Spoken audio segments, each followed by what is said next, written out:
গৌরবকে উদ্ধার করে ছাতা বাড়িতে নিয়ে এলে গৌরব বেঁচে আছে এটা দেখে গৌরবের মা খুশিতে গৌরবকে বরণ করে ঘরে ঢুকায়। এমনটাই দেখতে চলেছেন দুই শালিক ধারাবাহিকে।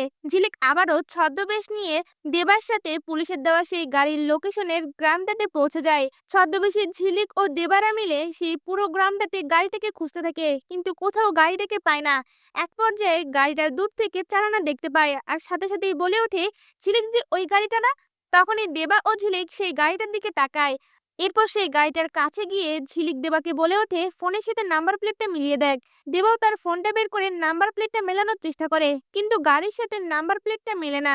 পল্টু তখন বলে ওঠে, মনে হয় একই রকম দেখতে আরেকটা গাড়ি, চল আমাদের পুরো গ্রামটা খুঁজে দেখতে হবে। এ বলে চলে যেতে লাগলে তখনই ঝিলিক সেই গাড়ির পেছনে থাকা মাস্কটাকে ফলো করে আর সাথে সাথেই বলে ওঠে, না এটাই হচ্ছে সেই গাড়ি।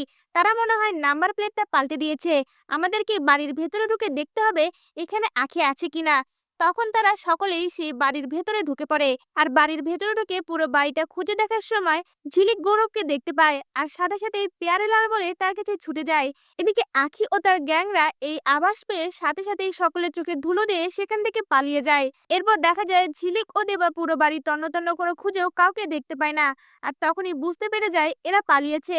এরপর ঝিলিক ও দেবা গৌরবকে সাথে করে নিয়ে ছাতা বাড়িতে ফিরে আসে। গৌরব বেঁচে আছে এটা দেখে ছাতা বাড়ির সবাই অনেক খুশি হয়ে যায় আর গৌরবের মা গৌরব বলে তার কাছে ছুটে গিয়ে গৌরবকে জড়িয়ে ধরে।